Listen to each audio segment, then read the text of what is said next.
is. Okay, I see that got to you. That lunch got to you. No? Uh-oh, I'm in trouble. This week is a momentous week for CHCI as we celebrate Hispanic Heritage Month, welcoming over 2,000 of you, Latinos from across the country, and recognizing our legacy and the impact and our growing influence across the nation. As we face crossroads in America, the Latino community plays a pivotal role in making sure that our nation moves forward. And at this crossroad, it is crucial that our young people, yes, you, our young people, register to vote and make their voices heard at the polls every time, and continue to lead on the front lines. This is how we ensure that our seniors are protected. This is how we ensure that we have high-quality health care, our families have access to economic opportunity, and our freedoms are protected and safeguarded. We all know that our families deserve affordable health care, quality education for our children, and more good-paying jobs for our community. The person I'm about to introduce will be the leader who is focused on our future, a leader who delivers for us, a champion who ensures that every person, each and every one of you, is able to thrive. Together with President Biden, this person helped create 16 million jobs, including 5 million jobs for Latinos across the country.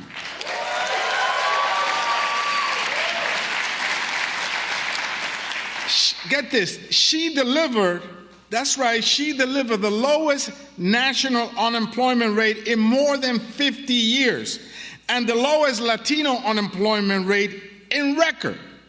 This person has remained a relentless advocate for Latino community and has consistently, yes, consistently worked to amplify our voices and build a more inclusive and prosperous future for Latinos and all Americans. This person is a daughter of immigrants. Yes, this person is a former San Francisco district attorney. This person is the former Attorney General of the state of California and a United States Senator. This person is the first woman to serve as Vice President of these United States.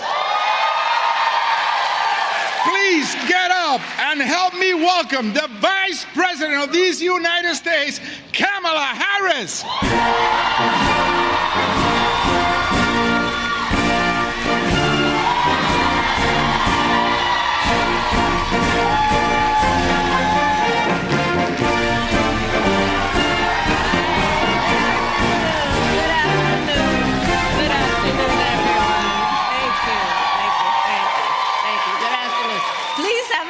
Please have a seat. Please have a seat. Oh, it's good to see so many friends. I love you back. I want to recognize Chair Barragan. Where are you? My dear friend, fellow Californian, I want to thank you for all that you do and all that you have done. CHCI Chair Espaillat, thank you for all that you are.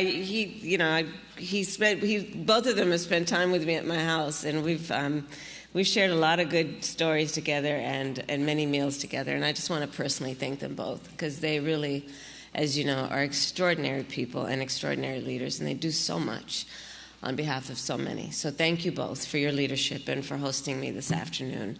And to all the incredible leaders here, it is an honor to be with you again, and to everyone, happy Hispanic Heritage Month. Which in my book is every month of the year. So this is a room of long-standing friends, and many of you know my background. My mother arrived in the United States when she was 19 years old by herself. And I spoke about it recently, actually. You know, my mother, I was the eldest child.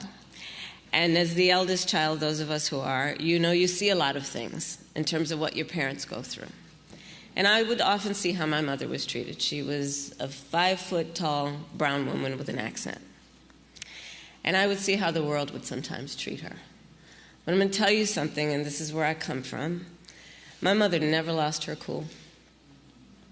She never defined her sense of dignity based on how others treated her. She was a proud woman. She was a hardworking woman. She had 2 goals in her life: to raise her 2 daughters, my sister Maya and me, and to end breast cancer. She was a breast cancer researcher. And growing up, our mother taught us certain fundamental values: the importance of hard work, the power of community, and the responsibility that we have to not complain about anything, much less injustice, right? Because why are you complaining about it, she would say. Do something about it. And that's how I was raised. Do something about it. And those values have guided me my entire career. From, as you heard, being a young courtroom prosecutor in Oakland, California. We're Bay Area. 106.1 KMEL. That was our local radio station for hip-hop. But doing that work, part of the background on why I became a prosecutor was actually when I was in high school, I learned that my best friend was being abused, being molested by her stepfather. And when I learned about it, I told her she had to come live with us. And I called my mother, and my mother said, of course she does, and she did. And so I decided I wanted to start a career and do the work of, in part, just doing the work of making sure that we protect the most vulnerable. And so I started my career as a courtroom prosecutor and took on those who would be predators against the most vulnerable.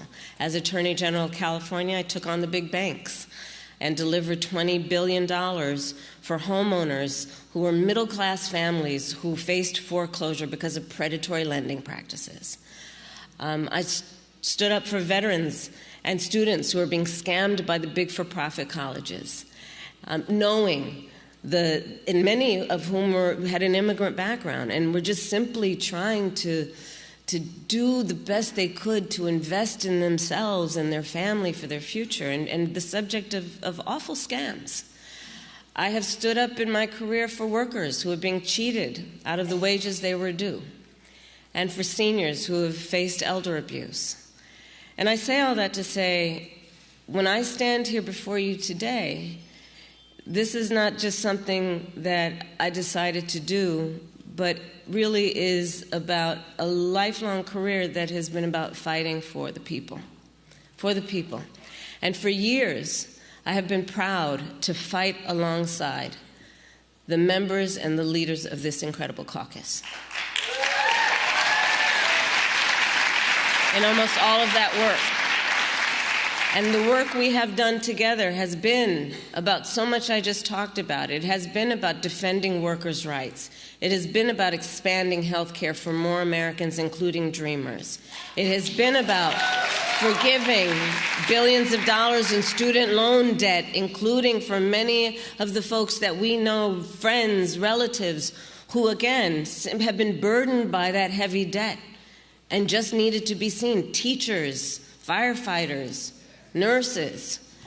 The work we have done together has been to create the National Museum of the American Latino.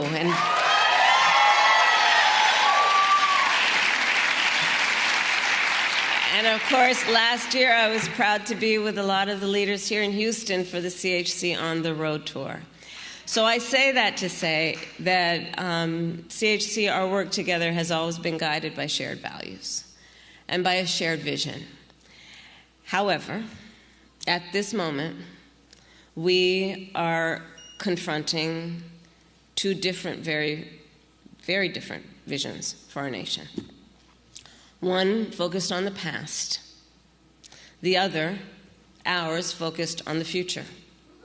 We fight for a future, for affordable health care, affordable child care, and paid leave. We fight for a future where we can build what I call an opportunity economy, understanding that the people of our country, the people we know, have extraordinary ambition and aspirations and dreams of what they can be, what they can do, are prepared to do the hard work and put that hard work in, but don't necessarily always have access to the opportunities to achieve and realize those goals.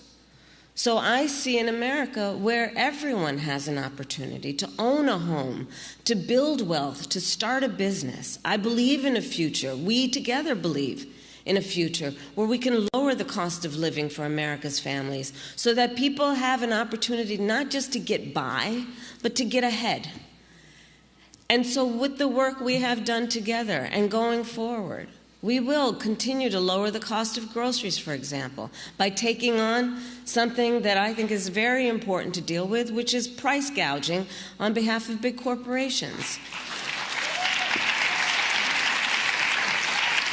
You know, I've seen that happen before. Many of you who have coming from states where we've seen extreme weather conditions in California, wildfires in other parts of the country, or even in the pandemic, where people are desperate because of these kinds of emergencies, desperate for support, and then some, corporation, and it's very few of them that do this, but then jack up prices to make it more difficult for desperate people to just get by. We need to take that on. We need to lower the cost of housing. We don't have enough housing in our country. The supply is too low, and it's too expensive, both for renters and for folks who want to buy a home. So we will build together millions of new homes and give first-time home buyers $25,000 in down payment assistance.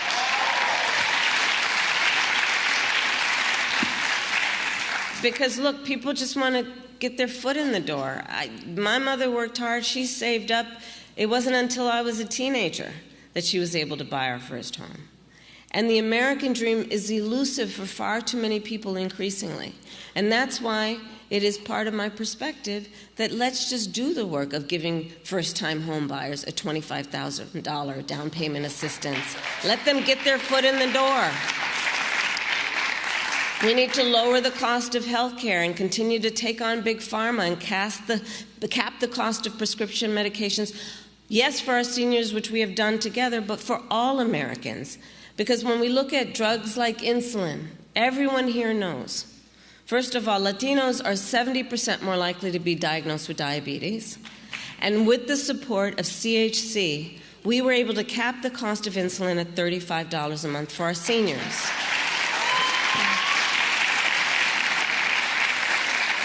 In fact, recently I was in Nevada. I'm in these streets, let me tell you, I'm everywhere. But I was recently in Nevada, and a woman came up to me with tears in her eyes, and she showed me the receipts for her mother's insulin. And she showed me many papers, and I said, tell me what these are. And she said, well, these are the receipts, and I want you to see where it used to cost us hundreds, if not $1,000 a month, but no more. The work we are doing together, the very purpose of CHC and all of the leaders here, includes having a real impact on real people. And I have the blessing of being able to travel our country and see it every day. It's extraordinary work that is happening because of the leaders here. We, because of our work together, have finally given Medicare the power to negotiate lower drug prices with Big Pharma. And understand, if my opponent, Donald Trump, wins, his allies in Congress intend to end Medicare and end Medicare's negotiating power, as they remind us again this week. They are essentially saying, check this out, because you have to ask why, right? So why would you want to end Medicare's negotiating power against Big Pharma? And essentially they're saying that it's not fair to Big Pharma. That's essentially what they're saying. But I'll tell you what's not fair. What's not fair is that our seniors for too long have had to cut pills in half because they cannot afford their full medication. That's not fair. It's not fair that our seniors have had to choose between filling their prescriptions and putting food in their refrigerator or paying their rent. That's not fair.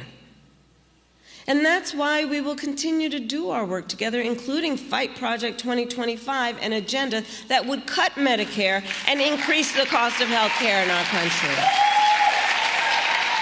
Because we stand with the people and on the side of the people. We will also cut taxes for working families, including restoring and expanding the child tax credit. Because we know this is the kind of work that must happen if we are to be true to our values and be true to understanding that parents, in particular young parents, need that support. When we extended the child tax credit, cut child poverty by 50%, by half. Think about what that meant for so many families. The vast majority of parents have a desire to raise their children well. They love their children, but don't necessarily have the resources to do everything their child needs. I grew up understanding the children of the community are the children of the community. And we should all have a vested interest in ensuring that children can grow up with the resources that they need to achieve their God-given potential. So I know where I come from. And we have to always put, and I know CHC agrees with this, and this is part of our collective life's work. We have to put the middle class first. We have to put working families first, understanding their dreams and their desires and their ambitions deserve to be invested in, and it will benefit everyone.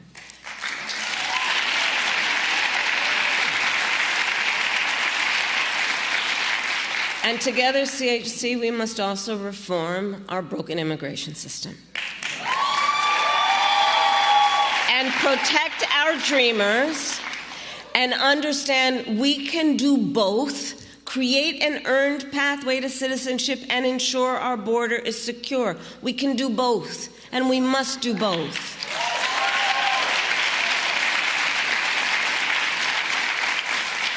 And while we fight to move our nation forward to a brighter future, Donald Trump and his extremist allies will keep trying to pull us backward. We all remember what they did to tear families apart. And now they have pledged to carry out the largest deportation, a mass deportation, in American history. Imagine what that would look like and what that would be. How's that going to happen? Massive raids? Massive detention camps? What are they talking about? They will also give billions of dollars of tax cuts to billionaires and corporations, massive tax cuts, pardon January 6th perpetrators who attacked our Capitol not far from here. They will cut Social Security and Medicare. They intend to end the Affordable Care Act and threaten the health care of more than 5 million Latinos in our country. All based on, I'm sure many of you saw the debate, So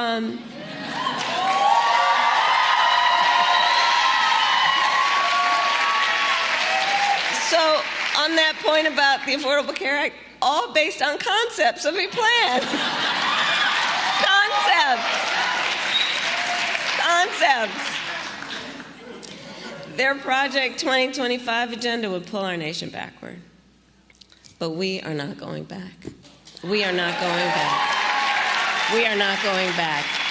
Instead, together, we will chart a new way forward, because ours is a fight for the future.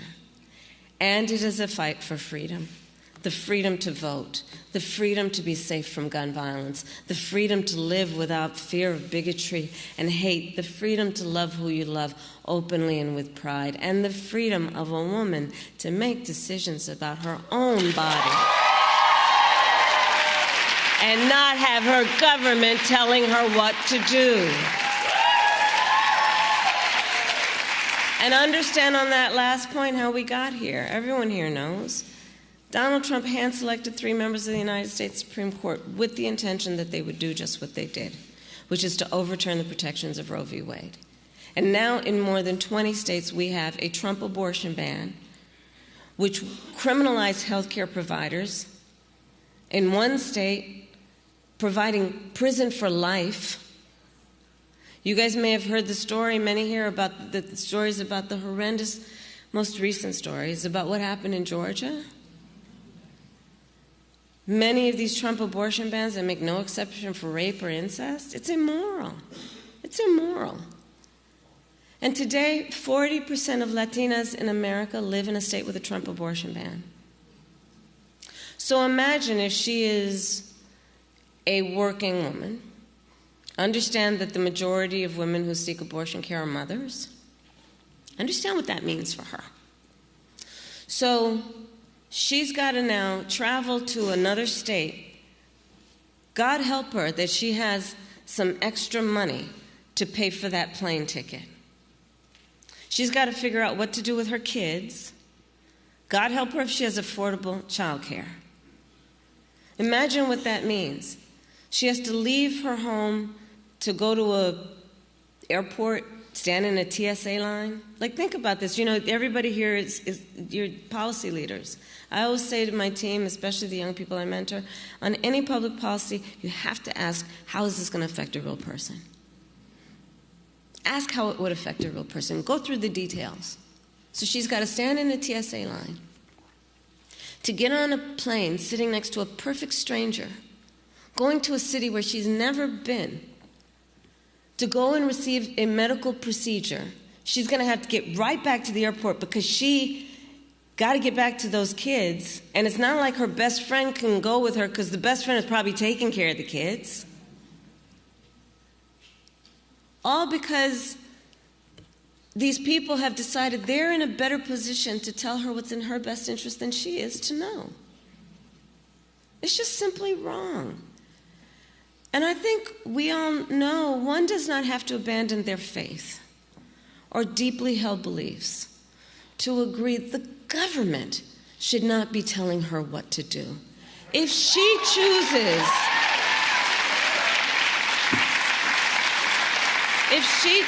she will talk with her priest, her pastor, her rabbi, her imam, but not the government telling her what to do. And I pledge to you, when CHC helps pass a law to restore reproductive freedoms as President of the United States, I will proudly sign it into law. Proudly. Proudly. So, friends, we have some work to do. In fact, a lot of hard work ahead of us. But we like hard work. Hard work is good work.